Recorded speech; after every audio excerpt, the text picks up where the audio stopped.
غنی رضی اللہ تعالیٰ عنہ کا محاصرہ کر لیا گیا اور یہ خلافت کا آخری آپ کا دور ہے۔ 82 سال کی عمر تھی اس وقت آپ کی، اور یہ تاریخ کا دردناک باب ہے کہ حضرت عثمان غنی پر 40 دن تک پانی بند رہا۔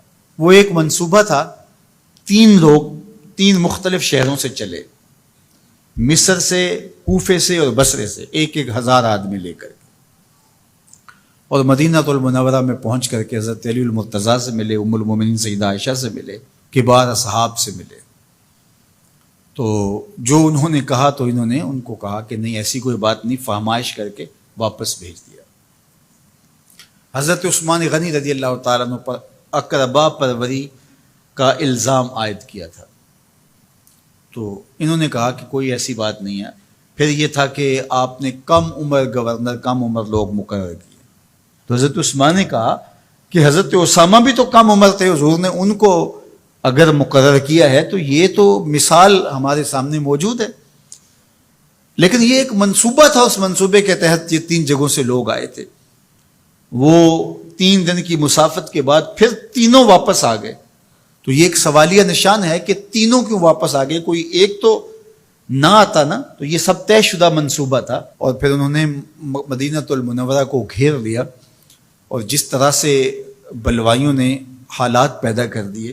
سیدنا علی المرتضیٰ رضی اللہ تعالیٰ عنہ تو شہر مدینہ سے باہر تشریف لے گئے تھے، اور اپنے بیٹوں امام حسن اور امام حسین رضی اللہ تعالیٰ عنہ کو حضرت عثمان غنی کے دروازے پر مقرر کیا تھا کہ ان کو ضرر نہ پہنچنے دینا۔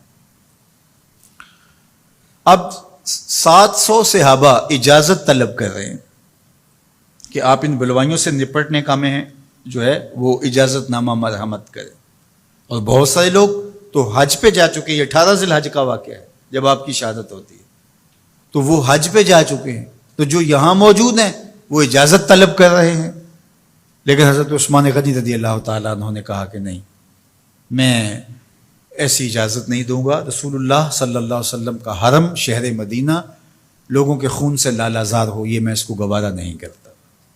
افواج موجود ہیں، اور دنیا کی تاریخ میں آپ کو ایسا نہیں ملے گا کہ اتنی بڑی حکومت کسی کے پاس ہو اور وہ خود گھیر لیا جائے، اس کا پانی بھی بند ہو جائے، اور وہ حکم دے کہ نہیں، میرے لیے آپ ایک قطرہ بھی خون نہیں بہائیں گے۔ بلکہ آپ کے غلاموں نے جب تلواریں اٹھا لی تو آپ نے فرمایا کہ میرا حکم ہے کہ تم تلواریں نیچے رکھو، بلکہ میں تمہیں یہ آفر دیتا ہوں کہ جو غلام لڑے گا نہیں اور یہ میرے سے عہد کرتا ہے وہ آزاد ہے۔ حضرت ابو ہریرہ رضی اللہ تعالیٰ عنہ، حالانکہ یہ پڑھنے پڑھانے والے لوگ تھے، تعلیم و تعلم سے ان کا تعلق تھا، لیکن وہ بھی تلوار لے کے حضرت عثمان غنی کے دفاع میں آ گئے، لیکن حضرت ابو ہریرہ رضی اللہ تعالیٰ عنہ کو بھی حضرت عثمان غنی روک دیتے۔ مالک بن اشتر کہنے لگا کہ ہم آپ کی دستبرداری کے خواہاں ہیں، آپ خلافت سے دستبرداری اختیار کر لیجئے۔ تو حضور علیہ الصلوۃ والسلام کے اس جانثار صحابی نے، حضرت عثمان غنی نے فرمایا یہ نہیں ہو سکتا۔ دستبردار کیوں نہیں ہوئے؟ لگتا تھا یہ سب سے زیادہ آسان تھا، لیکن حضور نے ارشاد فرمایا تھا، اے عثمان، تمہیں اللہ ایک قمیض پہنائے گا، لوگ اس کو اتارنا چاہیں گے، تم کبھی نہ اتارنا۔ تو اس سے مراد خلافت کی قمیض ہے، اور ان کی شہادت کی خبر بھی اللہ کے محبوب علیہ السلام نے دی تھی، اور اگر آپ دستبردار ہو جاتے تو یہ ایک کھلونا بن جاتا، بازیچہ بن جاتی خلافت۔ چند آدمیوں کے پریشر سے خلافت سے دستبرداری کرنا پڑتی۔ اچھا، ایک یہ سوال بھی پیدا ہوتا ہے، چند باغی تھے، ان کو کس طرح کچل دیا جاتا؟ لیکن حضرت عثمان غنی یہ نہیں چاہتے تھے۔ ایک تو یہ کہ مدینے کی حرمت پامال نہ ہو، اور دوسرا پورے عالم اسلام کو آگ لگانے کا جو منصوبہ تھا، 3 مختلف شہروں سے 1,000 آدمی لایا گیا ایک منصوبے کے تحت، اور انہیں لاشیں چاہیے تھیں، اور جو ان کے پیچھے کام کر رہے تھے نادیدہ ہاتھ، ان کا منصوبہ یہ تھا کہ یہاں سے مختلف سمتوں میں، یہ تینوں شہر مختلف سمتوں میں تھے، تینوں سمتوں میں جب لاشیں جائیں گی تو پورے عالم اسلام کو ہم جو ہے وہ خانہ جنگی کی آگ میں دھکیل سکیں گے۔ تو حضرت عثمان غنی ان سازشوں سے آگاہ تھے، تو سب سے اہون اور آسان یہ تھا کہ قربانی پیش کر دی جائے، اور پھر انہوں نے سن بھی رکھا تھا کہ 2 شہید ہیں، شہید تو انہوں نے بہرحال ہونا ہے، تو لہٰذا میں خلافت سے دستبردار بھی نہیں ہوں گا، اور شہر مدینہ کی حرمت بھی پامال نہیں ہونے دوں گا، اور تیسری بات یہ ہے کہ میں خود مظلوم شہید کر دیا جاؤں، تو وہ آپ نے یہ گوارا کر لیا۔ تو 18 ذوالحج تھا، جمعے کا ہی دن تھا، اور حضرت عثمان غنی رضی اللہ تعالیٰ عنہ روزے سے تھے، عصر کا وقت تھا، قرآن مجید کی تلاوت کر رہے تھے۔ حضرت امام حسن، امام حسین اور حضرت عبداللہ بن زبیر اور دیگر لوگ آپ کے دروازے پہ پہرا دے رہے تھے، لیکن باغی پچھلے گھر سے دیوار پھلانگ کے آپ کے گھر میں داخل ہوئے اور تلوار سے وار کیا۔ آپ کی زوجہ حضرت نائلہ آگے بڑھی اور ہاتھ سے روکنا چاہا، آپ کی انگلیاں کٹ گئی۔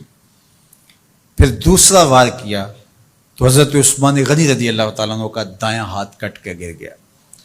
حضرت عثمان غنی رضی اللہ تعالیٰ عنہ نے افسوس کیا اور کہا کہ تم نے وہ ہاتھ کاٹ دیا جس سے میں وحی کی کتابت کیا کرتا تھا۔ پھر اس کے بعد آپ پر 9 وار کیے گئے اور آپ کو شہید کر دیا گیا، اور آپ کا خون قرآن مجید پڑھتے ہوئے اس آیت پہ گرا، فَسَيَكْفِيكَهُمُ اللَّهُ وَهُوَ السَّمِيعُ الْعَلِيمُ۔ تو حضرت عثمان غنی رضی اللہ تعالیٰ عنہ مظلوم شہید کیے گئے، بھوکے اور پیاسے شہید کیے گئے، ظلماً شہید کیے گئے۔ حضرت عبداللہ بن عمر رضی اللہ تعالیٰ عنہ فرماتے ہیں کہ حضور فتنوں کا ذکر کر رہے تھے کہ فتنے ہوں گے، بہت بڑے فتنے ہوں گے۔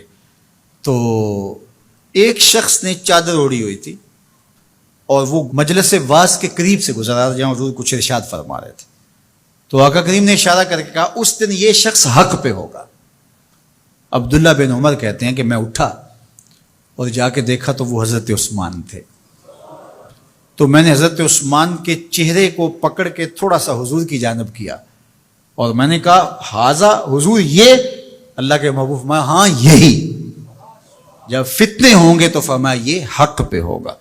تو حضرت عثمان غنی رضی اللہ تعالیٰ عنہ حق کی راہوں کے مسافر، جنہیں حضور کی زبان سے شہید کہا گیا، اور شہید کسی کا انجام ہوتا ہے، تو حضور نے فرمایا یہ شہید ہوگا۔ شہید وہی ہوتا ہے جو بحالت ایمان اس دنیا سے راہ خدا میں اپنی جان قربان کرے۔ فرمایا فَإِنَّمَا عَلَيْكَ نَبِيٌّ وَصِدِّيقٌ وَشَهِيدَانِ، اے پہاڑ رک جا، تو جانتا نہیں تیرے اوپر اللہ کا ایک نبی ہے، ایک صدیق ہے اور 2 شہید ہیں۔ تو حضرت عثمان غنی رضی اللہ تعالیٰ عنہ عظمتوں کے مینار، اللہ اکبر۔ تو یہ حضرت عثمان غنی رضی اللہ تعالیٰ عنہ کا یہ کارنامہ تھا کہ آپ نے اپنی جان پیش کر کے امت کو جو ہے وہ فتنوں سے محفوظ کر لیا اور امت کو بچا لیا۔ حضرت عثمان غنی رضی اللہ تعالیٰ عنہ پہ کروڑوں رحمتیں، کروڑوں سلام۔ ہم آپ کی عظمت کو سلام پیش کرتے ہیں، عقیدتوں کا خراج پیش کرتے ہیں۔ حضور کی خدمت میں ایک جنازہ لایا گیا اور حضور سے عرض کی گئی حضور اس شخص کا جنازہ پڑھا دیجئے، تو حضور نے انکار کر دیا، کہا میں جنازہ نہیں پڑھاؤں گا۔ تو صحابہ نے عرض کیا یا رسول اللہ، کبھی ماضی میں ایسا نہیں ہوا، جب بھی کوئی جنازہ لایا جاتا ہے تو آپ جنازہ پڑھا دیتے ہیں اور آپ نے آج انکار کر دیا ہے۔ تو فرمایا یہ شخص میرے عثمان سے بغض رکھتا تھا اور اس کو اللہ نے بھی اپنی رحمتوں سے محروم کر دیا ہے۔ حضور نے اس شخص کا جنازہ نہیں پڑھایا جو مبغض عثمان غنی رضی اللہ تعالی عنہ۔ تو اب آپ اندازہ کیجئے وہ کتنا بدبخت شخص ہے جو حضرت عثمان سے بغض اور دشمنی رکھتا ہے۔ حضرت عثمان غنی رضی اللہ تعالی عنہ سے اللہ کے محبوب علیہ السلام نے کتنی خوبصورت ارشاد فرمائی، میں اس سے حیا کیوں نہ کروں جس سے اللہ کے فرشتے بھی حیا کرتے ہیں۔ یعنی عثمان غنی وہ ہیں جس سے اللہ کے فرشتے بھی حیا کرتے ہیں، اور جو عثمان غنی کا حیا نہیں کرتا اس سے بڑا بے حیا کون ہو سکتا ہے۔ حاکم نے مستدرک کے اندر روایت ذکر کی ہے کہ بہت سارے صحابہ حضور کی بہت ساری خوبیوں کے مظہر تھے، اور سب سے زیادہ حضور کے خلق کے مشابہ حضرت عثمان غنی رضی اللہ تعالیٰ، اور خلق میں سب سے اونچا درجہ حیا کا ہوتا ہے۔ تو حضرت عثمان غنی رضی اللہ تعالیٰ عنہ حیا کے اس مقام پہ فائز المرام تھے جو انہی کا مقصوم تھا۔ اللہ ہمیں حضور کے اہل بیت، حضور کے اصحاب، بلکہ حضور کے در کی مٹی کی تعظیم بھی نصیب کرے۔ اقبال نے کہا تھا خاک طیبہ از دو عالم خوش ترست، آن خنک شہرے کے آنجا دل برست۔